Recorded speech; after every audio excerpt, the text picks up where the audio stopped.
Hello everyone. तो दोस्तों आज के इस वीडियो में हम लोग ऊंचाई दूरी के नेक्स्ट टाइप को कवर करने वाले हैं। तो चलिए जल्दी से शुरू करते हैं और समझते हैं इस क्वेश्चन को किस तरह से हल किया जाएगा। ठीक है, तो यहाँ पर देखिए प्रश्न लिखा हुआ है कि मीनार के पाद बिंदु से भवन के शिखर का उन्नयन कोण कितना डिग्री है? 30 डिग्री है। मतलब यहाँ पर बोला गया है कि मीनार के आधार से एक भवन है जिसके शिखर का उन्नयन कोण 30 डिग्री होता है। फिर बोला गया है कि भवन के आधार से मीनार के शिखर का उन्नयन कोण आपका कितना डिग्री हो रहा है? 60 डिग्री हो रहा है। यदि मीनार का ऊंचाई जो है 50 मीटर का है तो भवन का ऊंचाई आप बताइए कितना मीटर होगा।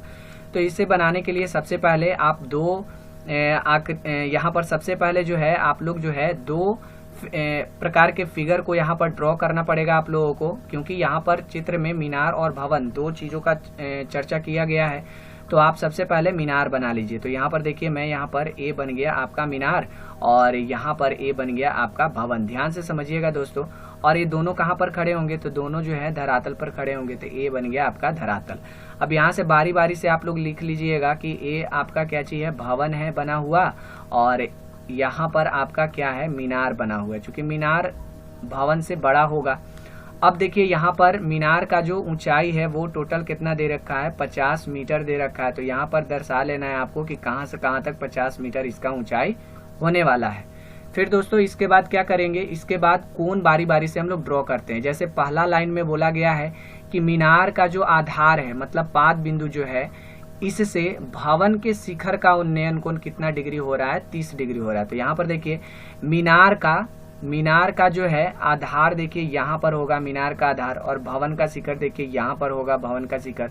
तो यहाँ से इसका उन्नयन कोण जो है वो कितना डिग्री का दे रखा है? 30 डिग्री का दे रखा है। तो ये बना 30 डिग्री आपका। फिर इसके बाद बोला गया कि भवन का आधार से अगर मीनार के शिखर को देखा जाता है, भवन के आधार से मीनार के शिखर को देखा जाता है, तब उन्नयन कोण कितना डिग्री बनेगा? तब उन्नयन कोण आपका 60 डिग्री बनेगा। यहाँ तक बात समझ में आया आप लोगों को?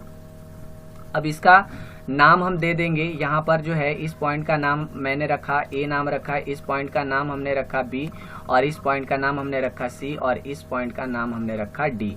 इस तरह से नामकरण करना है। फिर इसके बाद भवन का ऊंचाई आपको निकालना था, तो यहाँ पर h बराबर हम लोग क्या लिखेंगे? वाट लिखेंगे। मतलब h का मान हमें पता करना है। अब दोस्तों यहाँ से करेंगे क्या? चित्र बनाने के बाद अपने लैंग्वेज में कुछ ना कुछ, जैसे मैं यहाँ पर आप लोगों को बोल देता हूँ, क्या लिखेंगे हम लोग? लिखेंगे माना कि AB एक मीनार है जिसकी ऊंचाई 50 मीटर है तथा CD एक भवन है जिसकी ऊंचाई h मीटर है। फिर इसके बाद कोण का चर्चा कर लीजिएगा, और लास्ट में आपको लिखना है क्या कि भवन का ऊंचाई, तो भवन का ऊंचाई ब्रैकेट में h बराबर वाट। स्क्रीन पर आपको लिखा हुआ मिल जाएगा, ठीक है? तो वहां से आप लोग कॉपी में उतार सकते हैं आप लोग कि किस तरह से इसको बनाना है, लिखना है, ठीक है? तो यहाँ से आप लोग अब इसको बनाएंगे कैसे, हम लोग सॉल्व कैसे करेंगे? तो यहाँ पर देखिएगा तो ध्यान से देखने पर पता चलता है कि दो प्रकार के यहाँ पर आकृतियों का चर्चा हुआ है। जैसे एक देखिए आपका इधर एक भवन था इस तरह से, ये आपका धरातल था, और यहाँ पर जो है उन्नयन कोण आपका बन रहा था कितना डिग्री? 30 डिग्री बन रहा था। मैं चित्र अलग अलग बना करके आपको समझाने का कोशिश करता हूँ। ये आपका भवन हो गया, ठीक है? और एक आपका जो फिगर है वो इस तरह से कुछ था। यहाँ पर देखिए आपका यहाँ पर लकीर जो है वो थोड़ा सा तिरछा बन जा रहा है। आप लोग सही लकीर बनाइएगा, ठीक है? इस तरह से जो है ये आपका जो था आपका मीनार था, और यहाँ पर ये धरातल था, और यहाँ पर आपका जो है इस तरह से उन्नयन कोण आपका बन रहा था, ये वाला इस तरह से, ये आपका 60 डिग्री, ठीक है? अब यहाँ पर देखिए, यहाँ पर मैं लिख देता हूँ ये आपका मीनार था। मैंने चित्र को अलग अलग इसलिए किया ताकि आप लोगों को अच्छे तरह से समझ में आ जाए यहाँ पर, ठीक है? और ये आपका 50 मीटर था। इसका नाम मैं यहाँ पर देता हूँ ए, दिया हुआ है वैसे, आप बी लिखिए, और यहाँ पर सी। यहाँ पर ध्यान दीजिएगा, इसका नाम आपने क्या रखा था? डी, और यहाँ पर सी, और यहाँ पर बी। मैं यहाँ पर चित्र को अलग अलग करके आपको दिखलाना चाहता हूँ कि इस फिगर में, यहाँ पर जो फिगर आपका इस तरह का बना हुआ है, इस फिगर में दो प्रकार के चित्र बन रहे हैं, और दोनों के दोनों जो है समकोण त्रिभुज है। अब यहाँ पर आप लोग ध्यान से अगर देखते हैं तो आप इसको आसानी से हल कर सकते हैं, ठीक है? तो इसको देखिए किस तरह से हल किया जाएगा। सबसे पहले आप इस फिगर को ध्यान से देखिए, क्या बनेगा? नीचे वाला आधार बनेगा, और यहाँ वाला आपका क्या बनेगा? कर्ण बनेगा, ठीक है?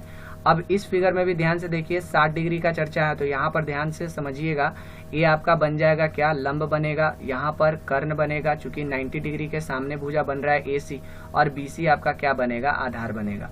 अगर इन दोनों फिगर को ध्यान से समझा जाए तो दोनों में BC जो है कॉमन पार्ट है, इसलिए कभी भी हम लोग इस तरह के फिगर को हल करेंगे तो हम लोग किसको किसको लेंगे, कौन कौन से भुजा को, एक तो जो हमको लंब निकालना है उस भुजा को ले लीजिए और BC को रख लीजिए, क्योंकि BC जो है दोनों त्रिभुज में कॉमन भुजा का काम कर रहा है। ठीक है, तो यहाँ से देखिए सबसे पहले हम लोग क्या करेंगे, सबसे पहले हम लोग छोटा वाला समकोण त्रिभुज लेकर के चलते हैं। तो लिखेंगे क्या, समकोण त्रिभुज DCB, और DCB में ध्यान से देखिएगा तो आपको जो है लंब निकालना है और BC जो है दोनों में कॉमन का काम कर रहा है, इसलिए हम लोग कौन कौन से भुजा का चुनाव करेंगे, लंब और आधार का।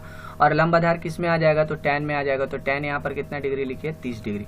tan 30 डिग्री बराबर हम लोग क्या लगाएंगे, लंब आपका क्या चीज है, CD है, और आधार क्या चीज है आपका, BC है। तो इस तरह से tan 30 डिग्री बराबर हम लोग यहाँ पर लिख देंगे 1/√3 हो जाएगा। CD का मान आपका कितना है, CD का मान आपका दिया गया है H, फिगर में ध्यान से देख लीजिए, यहाँ पर CD का मान H है और BC आपका दोनों में उभयनिष्ठ भुजा है, इसलिए इसको ऐसे ही रहने देते हैं। अब तिरछा तिरछी गुना करेंगे तो BC का मान आपको मिल जाएगा √3H मिल जाएगा, इतना मीटर। ठीक है, यहाँ तक समझ में आया आप लोगों को बात है। अब इसके बाद जो है हम लोग अगले त्रिभुज में चलते हैं। तो अगला त्रिभुज आपका देखिए यहाँ पर A दिख रहा होगा। इस त्रिभुज में अगर ध्यान से देखिएगा तो लंब दिया गया है आपको 50 मीटर और आधार चूंकि दोनों में कॉमन था, इसलिए लंब और आधार को ही हम लोग लेकर के चलेंगे। तो यहाँ से पुनः आपको क्या लिखना है, समकोण त्रिभुज, क्या नाम है समकोण त्रिभुज का, ABC। ठीक है, ABC में, अब ABC में ध्यान से देखिए तो लंब और आधार का चर्चा है, तो क्या लगाएंगे, tan कितना डिग्री, 60 डिग्री, चूंकि 60 डिग्री का चर्चा है। लंब आपका कितना, लंब का नाम क्या है वो लिख दीजिए यहाँ पर AB, और आधार का नाम है BC। अब यहाँ से देखिए tan 60 डिग्री का मान होता है √3 और AB का मान आपका दे रखा है 50 मीटर और BC अभी आप लोगों ने निकाला √3H मीटर। ठीक है, यहाँ तक दोस्तों आप लोगों को समझ में आया। अब देखिए यहाँ पर जगह थोड़ा सा इधर नहीं है, इसलिए मैं इस फिगर को मिटाता हूँ यहाँ पर, ताकि आप लोगों को अच्छे तरह से समझ में आ जाए। अब यहाँ से देखिए क्या करेंगे हम लोग, यहाँ से इसके बाद हम लोग क्या करने वाले हैं, इसके बाद यहाँ पर ध्यान से समझिएगा, इसके बाद आपको करना क्या है, तिरछा तिरछी गुना, क्रॉस मल्टीप्लीकेशन करेंगे। यहाँ से इस तरह से देखिए, इससे इसमें गुना हम लोग कर लेंगे और यहाँ से इसके नीचे वाले टर्म में, इसके नीचे आपका कितना छिपा हुआ है, 1 छिपा हुआ है। तो गुना करते हैं तो क्या मिलेगा आपको, गुना करने पर √3 में √3H से गुना करेंगे तो आपका √9H मिलेगा, और 9 का वर्गमूल 3 होता है, इसलिए आप 3H लिखिए, बराबर में आपका हो जाएगा 50। तो इसलिए हम लोग यहाँ से क्या लिख देंगे, इसलिए H बराबर हो गया 50/3। अब यहाँ से इसका पूर्णांक यदि तोड़ते हैं तो 16.2/3 मीटर आपका आएगा। और H आपने किसको माना था, H हमने माना था भवन के ऊंचाई को, अतः लास्ट में आपको लिखना है भवन का ऊंचाई, यानी H बराबर 16.2/3 मीटर।